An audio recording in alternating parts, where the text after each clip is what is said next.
Hello there, my fellow Cybertronians. This is the Mega Ginge on the Ginger Transformer podcast. Given all the recent news, there's a good chance you'll know what this one's about. Two words I never wanted to have coming out of my mouth again to do with the Transformers franchise. Michael Bay. After the what Paramount said was a flop of um, of Transformers One, you can tell it's painful for me because I don't, if you watched any of my videos to do with Bayverse stuff, and there have only been a few, but if you know, I don't like where it's going. Again, I don't like the Bayverse. I don't like the live action stuff. Travis Knight, no disrespect to him either, but now we have the return of the Bay. There's confirmation that Bay is not only interested, but he is on board and going to be directing a new Transformers movie.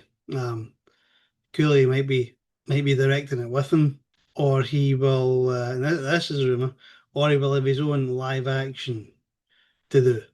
And none of these are anything to do with the other live action, the Transformers GI Joe crossover movie that's supposed to be coming out. Three live action movies probably in the next 3-4 years, all Transformers. I know there's a lot of people who are saying this is a good thing that he's coming back. I'm gonna run down some facts and figures on his movies, and I have if anyone shouts source, simply go into Google and look it up. It's what I did. It's right there. If you look any of this up, it'll come up. Look in your Wikipedia as well. That's another reference site. And I even had to go to Rotten Tomatoes to check out some scores. Of course, these days I wouldn't trust Rotten Tomatoes scores in my life. But okay, for the first film, now I do have notes in front of me because this is a lot of information, and it's Bayverse information. This stuff is not readily accessible. Okay, for example, right, people kept saying that Transformers One was a loss, a financial disaster, blah blah blah, right, and it wasn't well received and all this kind of stuff. I'm going to read out the five Bayverse films, just certain parts of what was to be done, like budgets, promotion, the full cost of both, then what was made and what was made after deductions, blah blah blah. And once I've done all that, and critical audience score, you know, once again, Rotten Tomatoes. So if you don't believe me in the scores, you can simply look it up. And then we compare them to Transformers 1, which was said to be so big a bust that Paramount just said saw it. Transformers 2007, the first live action movie with Michael Bay came out. And if I'm completely honest, the only one I can stand. It's decent. I'm not going to say it isn't. I actually enjoyed it, like most people did. That's why we went back to see Revenge of the Fallen and were bitterly disappointed. But the budget for that was between 145 and $200 million. Now, it's not giving you a specific, it just says between. Well, fair enough. The promotion for it was over $200 million. Full cost for that was between 345 and $400 million. So that's what we're taking off of the gross, the worldwide and the domestic by the time it was out of the cinema. It made 709.7 million. Taking off either 345 or 400 million, right? Was basically what they grossed, depending. That's why, like, for the budget to have one figure, it says between, you've got to guess as to what it was, you know. But 709 million was the total gross. But after that, it's you're talking 250 odd million to 400 million. Not bad for a first movie. The critics liked it with a 57% score on Rotten Tomatoes, and the punters, that is us people, cinema goers, we gave it an 85% score. And for the critics, that was out of 227 reviews. For us, it was some quarter of a million plus reviews, And you know what? That's pretty damn good for the first movie. In the Revenge of the Fallen, where we all had our hopes up, we were all excited. See, my bitterness comes from having been let down, you know, from there on. I was excited for it, and it died a death in my opinion. But Revenge of the Fallen, the second film in the franchise, the budget for that was 200 million. Promotion was 150 million dollars. Full cost between promotion and budget was 350 million. Now, this film did make more, not much more than the first one, but more. It made 836 million. But after the budget promotion, worldwide and domestically in its whole run, it only made like just shy of 500 million. Still good. Here's the differences. Critic score from first to second movie plummets to 19%. That's 248 reviews. Punters, Us, it goes from 85% at $250,000 to 57%. Once again, from about $250,000 plus views. So, ouch. Could they bring it back for the next one? The next one, Dark of the Moon. This one's a bit sus. This one's a bit sus. I'll explain why. Budget including 3D film and accounting, not mentioned for any other films, but fair enough, was 225 million. That was for the budget, right? Promotion. Now this was in Google. You can look this up itself, okay?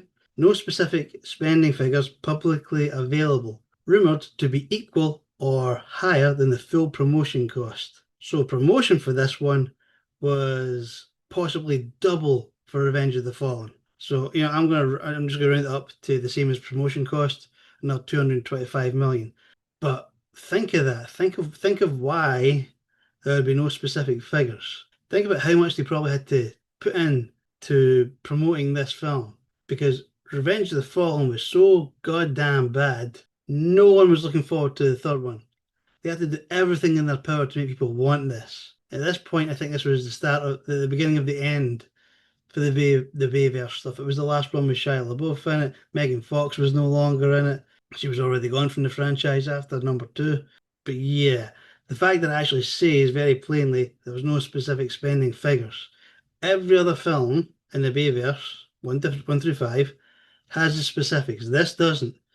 And this tells me it's either equal to, that's 225 million, or was much higher than that, just to get punters like ourselves back into the cinema. That's my own personal theory on it. Otherwise, why wouldn't they just tell us what it was? You know? So rounding up to that, full cost, if the promotion rumours were true, 550 million for budget and promotion. Now, all in all, the film made 1.124 billion. Some sites say 1.123. Either which way, they agree it's round about there. And that's great. That's a great amount of money. But see, after you take off literally about half of that, you're left with 562 million. Not much higher than Revenge of the Fallen. Higher prices for promotion, much bigger budget, you know? And it didn't really pass muster. Now, the critics, it went back up in the critic score to 35%. That's 262 reviews on Rotten Tomatoes. Punter score, that's us, went down a little, not much, 55%. And that was, once again, $250,000 plus. So a little bit better, you know? But the amount they had to spend on it to make it better between the budget and promotion, yikes.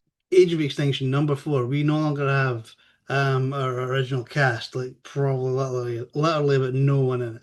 You know, I think in Age of Extinction, do we get the crazy C or X Sector 007 or whatever his name was, guy? I can't remember. I can't remember if he's in it like as a cameo. But main cast are all gone now. We got Mark Wahlberg and his son, no, his daughter, and the guy that is banging his daughter. That's pretty much the main cast, bar the Autobots and Decepticons, obviously, and a bounty hunter called Lockdown.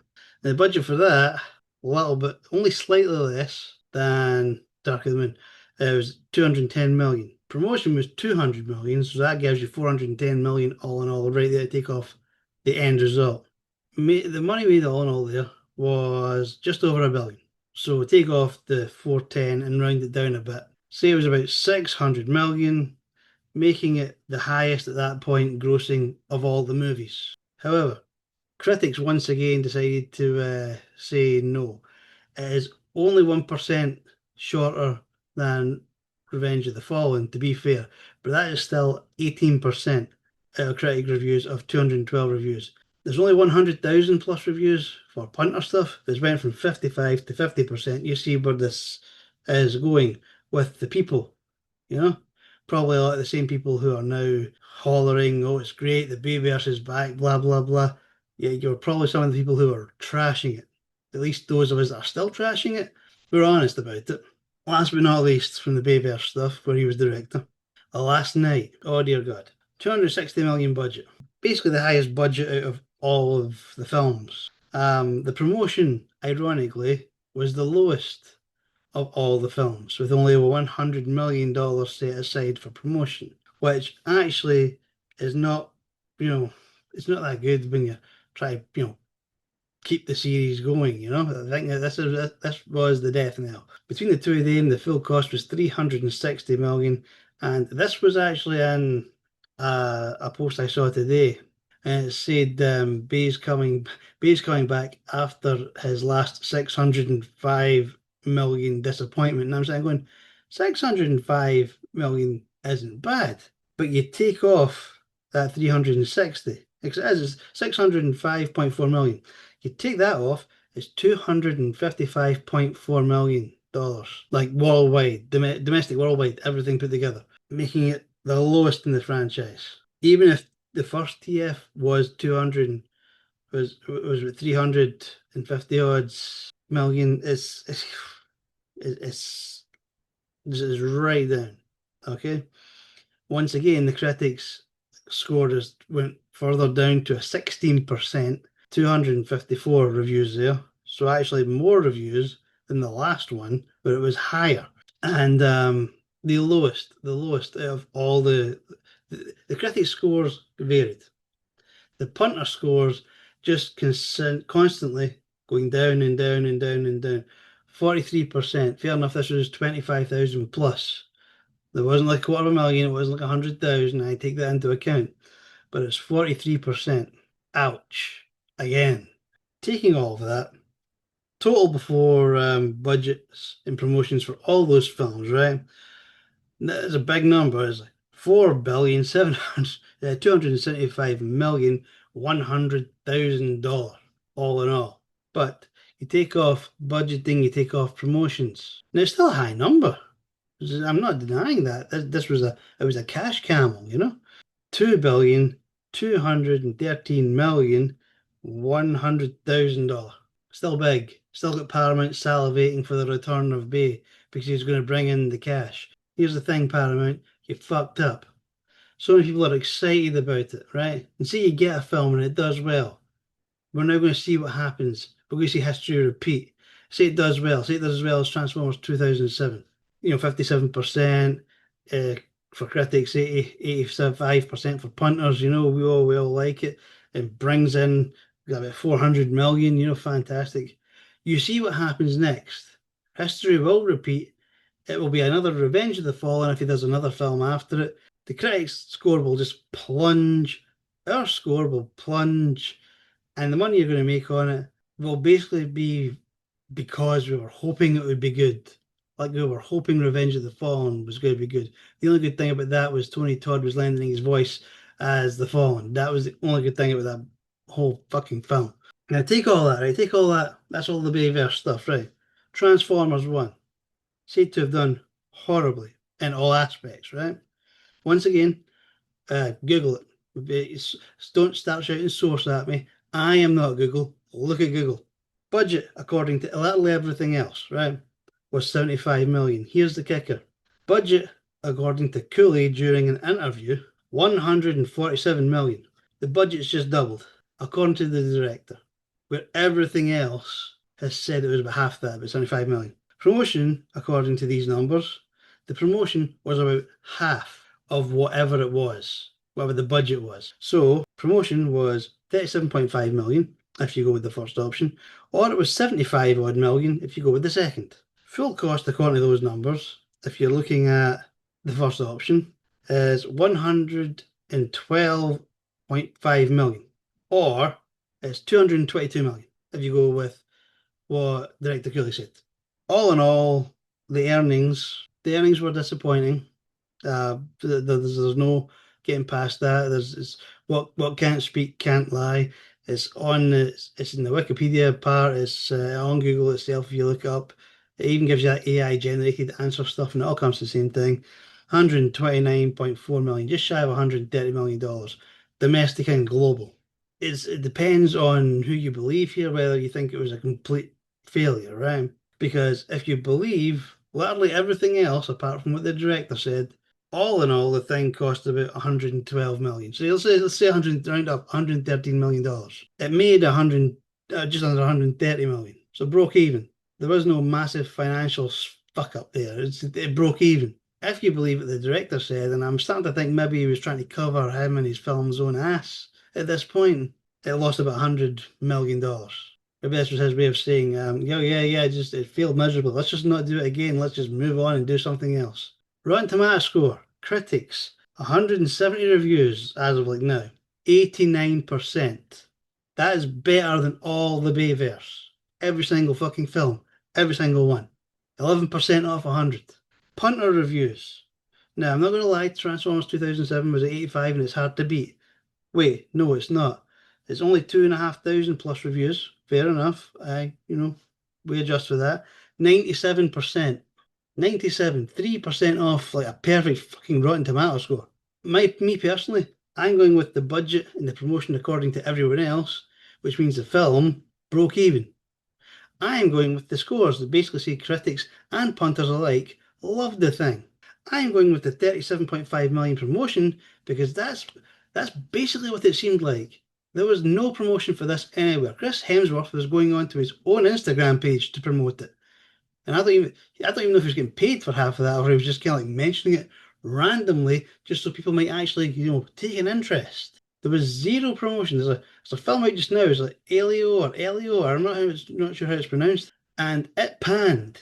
But see, until I found out it panned, I didn't know it was a thing. There has to be something that has to be said here for poor promotion. The numbers are here, 200 million, 150 million, 200 million, 100 million, and rumoured 225 million for promotion for each of the Bayverse. Even the lowest promoted one, The Last Night, got about 3 times as much funding as Transformers 1, a film that was enjoyed by pretty much all the family, whether it was. There are plenty of people out there who say they like the Bayverse, but they also liked Transformers 1. People are saying it's because, oh, you don't like this or you don't like that, so you didn't go see it, didn't go support it. I went. I went with my mum and dad, and we all took my kid to go see it.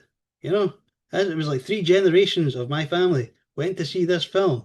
Even my dad enjoyed it, I think. If not, sorry, Dad, say in the comments. They all seem to, no one fell asleep. There you go. For my parents, that's high praise. My kid didn't need to go to the toilet once. That was high praise as well. She didn't just run out of the cinema.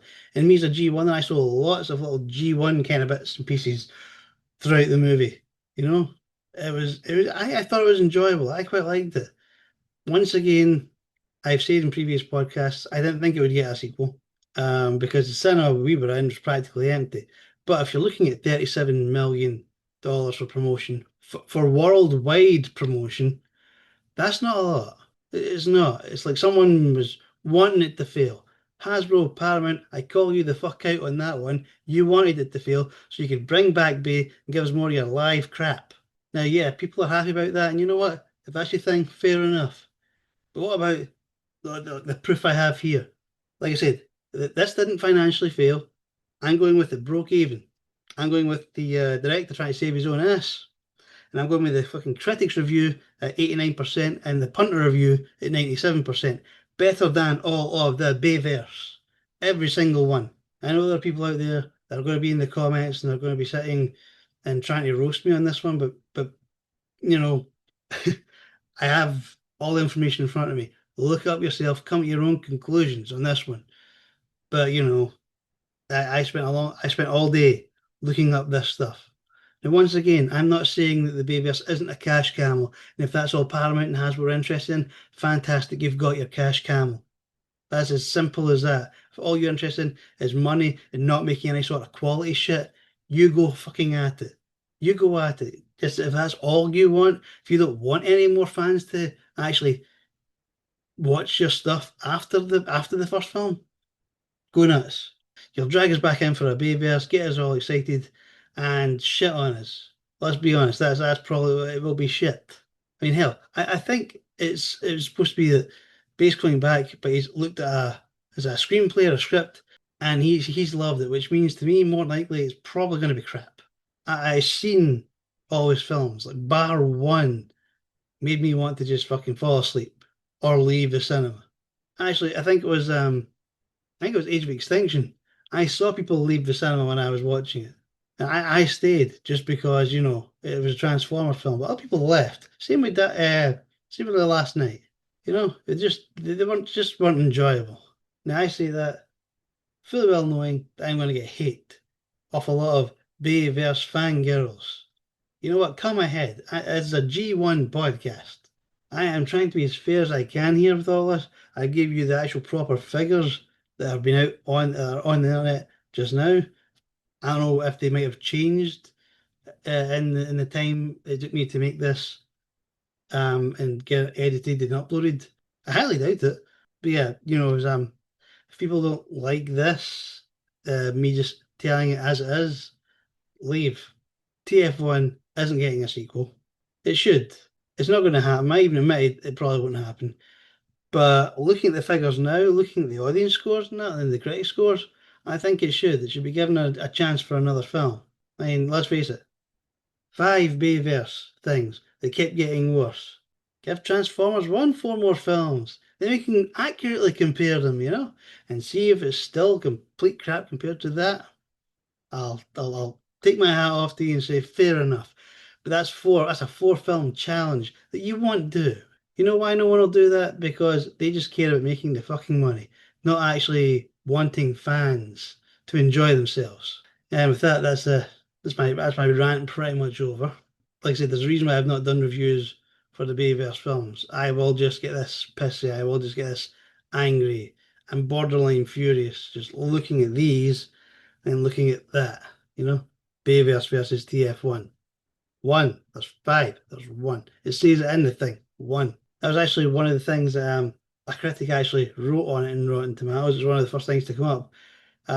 Basically saying this is the way Transformers movies should be made. And they're talking about Transformers 1. They're talking about animation. They were not talking about live action. Or they would have said that in one of the live action films. I personally think it should be given another chance. Maybe given another film. See if they can maybe promote it. Yeah, and maybe just a bit of promotion would possibly help. Might help a bit. Let's face it. I knew it was coming out only because I'm on the Transformer Instagram page, and other people were talking about it. Not many, but enough to get my interest. Then I saw one trailer for it before it actually came out. Don't say things are failures just because you don't want them to succeed, because you won't put the money into them. Once again, Paramount and Hasbro. How many other pieces of crap have we actually had out that did great, simply because of great promotion, or because the cast was stellar, and people thought it would be good because it had a stellar cast. Doesn't always equal great film. Cats. But anyway, if you get any thoughts, comments, add them in. Try to be respectful. And if you've got figures that are different from mine, please let me know. But like I said, I just was showing Google for all these and Rotten Tomatoes. But I will. I'll see you next time.